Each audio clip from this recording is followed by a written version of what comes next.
Okay, let's play a game. What's some fact you find strange and funny? I'll go first. I find it strange that 8 of the 10 largest statues in the world are of Buddha, when clearly all of them should be statues of me. Right, your turn. I find it strange that atheists speak about human rights. I'm not sure you get the point of the game, mate. It's supposed to be funny, and also, that's not a fact. And the only thing strange about it is that you find it strange that other humans talk about human rights. What are they supposed to talk about? Sick rights? What's the point of that? Everyone knows I already get all the rights. They belong to me. As if they have something worthwhile to say. What? Okay, in all seriousness, let's say for a minute that I think human rights should be something to seriously consider. Yeah, I know, calm down, like that'll ever happen, but indulge me. Why can't literally any humans talk about it? Why isn't everyone's perspective, one way or another, worthwhile compared to any other person? I mean, yes, some of them will have crappy opinions, but that doesn't mean they literally aren't allowed to have them and say them out loud. At least then you know what a doofus they are. You know what? I'm really ready to just go off on this one statement, but there's so much more of the video left. So let's go ahead. You say more silly and we will get to everything eventually, I'm sure. And as if they actually believe in those rights. Why wouldn't human atheists believe in human rights? What's their opinion on the existence of anything other than human rights got to do with it? And actually, even if someone doesn't believe there are human rights, they still have the ability to discuss them. Maybe they could bring an interesting perspective, but it looks like you purely are of the opinion that only those you deem fit can discuss these topics.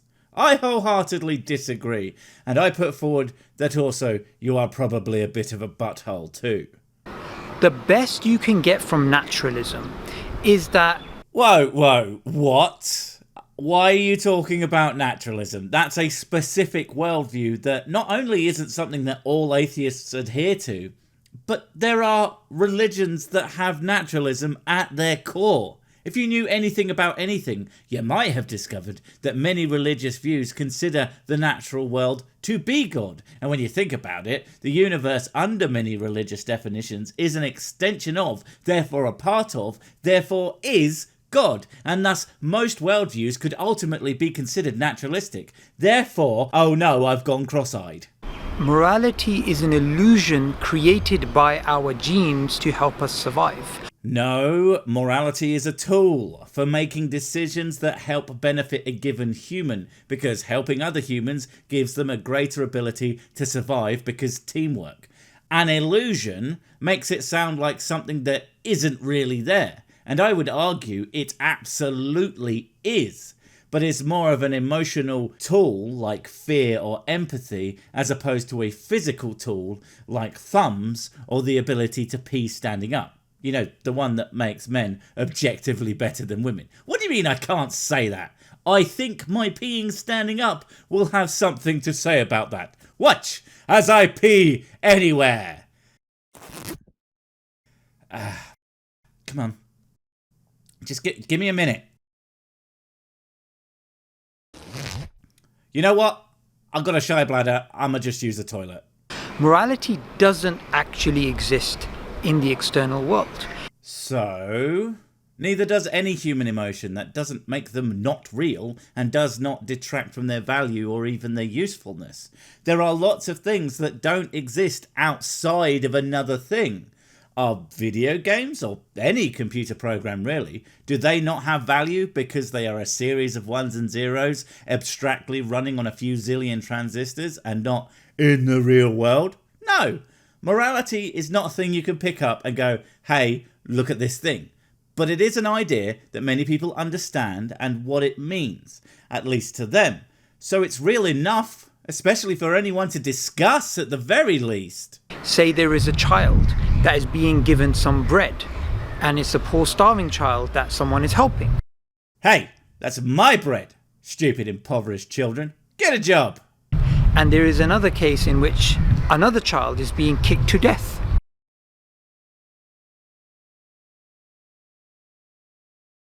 What the fuck? and there is another case in which another child is being kicked to death. Okay, dude, I don't know where you're going with this, but if it isn't completely moronic, I'll eat my helmet. From an atheistic point of view, this is merely two arrangements of matter. Guess who's not eating their helmet tonight? It's me! I already filled up on homeless children's bread anyway. But my man, now I'm not going to go too into why that makes no sense, as you are basically saying in someone whose sole characteristic we can discern from the use of this word that they simply don't believe God exists. We can say that this thing that has absolutely no relation to that fact, but let's give you what you are trying to say, which is that this is the naturalistic point of view, as that's what you conflated it with earlier. You would still be painfully wrong, because much as atheism doesn't describe a particular ideology, neither does naturalism really. There are a bunch of different types of naturalism that differ in their outlooks.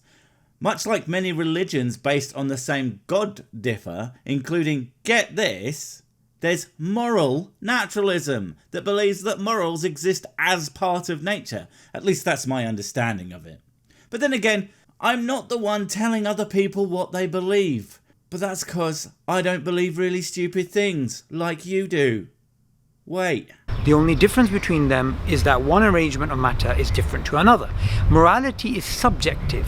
Morality is subjective. Of course it is. It has to be. Not every situation is going to have the exact same answer, depending on a multitude of factors, including the person's upbringing, which adds so many goddamn variables to that situation, it's not even funny.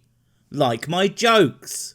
It is a fad. We could have evolved to have 6 fingers rather than 5. We could have evolved to see murdering children as something good. That's just... How do I put this in a way that a man of your staggering big-brainedness could understand? Right, evolution, right? It favours passing on your genes. Now, what's a great way to pass on your genes? Is it A, through fastidious collection of Yu-Gi-Oh cards? B, having a staring contest with the sun? C, eating your body weight in mayonnaise every 5 minutes? Or D, having and caring for children to maturity so they can do the same? That's right, it's eating absurd amounts of Yu-Gi-Oh cards on the sun. Wait, no, it's the kid one. And part of the evolutionary strategy is not killing them, which is why people have also evolved to quite like kids. You know, they're cute and stuff. And on top of that, we evolved a little thing called civilization, which means cooperating with our neighbours so that we survive even longer. Probably best not to kill their kids as well. All explicable with evolutionary psychology and the like. It does not need to come from any other means. So really, why should it? So morality is purely arbitrary from their point of view. Oh my god! It's literally the opposite of arbitrary. It's very, very, very specific. We don't not kill our kids for no reason, you colossal buffoon. I don't even know how you could think that, unless, of course, no, it couldn't be. You have no idea what you're talking about, and you are just here spouting a bunch of gibberish from the top of your head without doing a moment of research or thinking about your ideas critically for even a fraction of a second? No. Here on YouTube, they don't let people just upload any old trash, do they? YouTube is a bastion of high quality... I couldn't finish that sentence with a straight face. I mean, come on, they let me on here. The evolution of morality, their explanation in terms of natural selection, doesn't actually explain the ontological existence of morality. Are you going to, like, I don't know, make an actual ontological argument for morality? Because I vaguely understand what an ontological argument is in broad strokes. It's basically, if it could exist, it must. I'm not doing it any justice whatsoever, but as with many things in this video, you seem to have failed to understand that there are more meanings for things than only what you understand it as. And when I look into ontological arguments for morality, I find a variety of things that are fairly in-depth unto themselves. And I'll be honest, mate, I have no goddamn interest in making your argument for you. That seems like it might be a waste of everybody's time.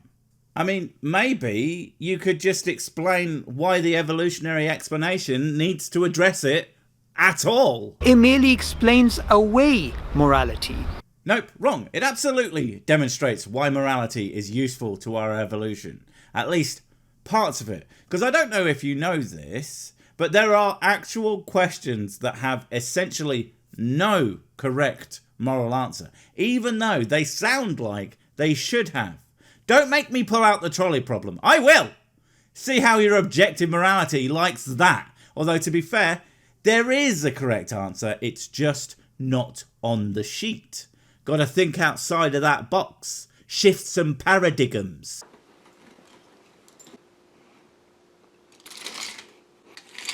Uh-oh. Kid's a goddamn genius. So, people like Richard Dawkins, when they speak about religion is bad, this is good, we must fight for justice. At the same time, he writes that there is in the universe no good, no bad, no design. It is pitiless indifference. The universe itself is pitiless and indifferent. It's also without malice or contempt, because it just is. Thinking of the universe in those terms is kind of silly, because they're human concepts, and that's where this ultimately fails for you. Because without people, there is none of this. No good, no evil. I mean, maybe some animals have similar concepts, but they ain't making YouTube videos, so I don't really care. Humans made these concepts, so even the humans who believe that the universe doesn't have innate morality still understand human morality and can absolutely think it's important, because you know what? It is. How can he hold these two views which clearly contradict each other? I don't know what he wrote, but I would bet dollars to donuts that it's not how you framed it here either way. But here's the thing. I also don't care what Richard Dawkins says. His opinions on anything are completely irrelevant to my own, because he isn't some pope of atheism. He's one guy who wrote some books that some people like, some people hate, and most people, I'm betting yourself included, have never read. But what he says about basically anything is completely meaningless to any conversation other than one specific about things that he has said. And that's not this. This is about objective morality and atheism. As I said, he speaks for no one but himself. Most people have their own take on the subject, so acting like they are a monolith is completely asinine. This is intellectual hypocrisy. Yes, everything you've said is. Finally we're on the same page. The beliefs that you hold deep down inside about morality is different to the intellectual arguments you're giving against morality, and this has been extrapolated to the entire atheist movement. How? Aside from the fact, again, there is not a atheist movement. Do please learn to words. There are multiple secular movements. Not everybody is even part of one. And only one that was called "We think absolutely everything that Richard Dawkins says and only that, TM," could ever have the things he says extrapolated to their movement. He did not write the big book of atheism. There is no big book of atheism that all must follow or divine meaning from certain paragraphs or choose to ignore parts of it. There are multiple different things that people believe. And even if there was, it would be a pamphlet. No, in fact, it would be a hastily scrawled mini post-it note in crayon that would read, "God don't real prolly lol." Who don't realize that they have no right to speak about rights when they don't believe they exist. The straw man is strong with this one. You believe that I say you believe, so you should shut up. That's your argument boiled down, really, isn't it? Kind of makes you sound like an asshole when you put it like that. Do you want pretty okay clothes at fairly alright prices? Then head on over to Sir Six Merch Store. There you can buy sick brand merch, and not a lot else. Who needs food, water, or accommodation when you can have a hoodie with my face on it? No one, that's who. I can't even afford them because I have a home, like a moron. So get on over today before these printed to order clothes run out somehow. And you're gonna need a lot of them when you're sleeping outside on the ground with your family like that. It's cold out there. I do envy you.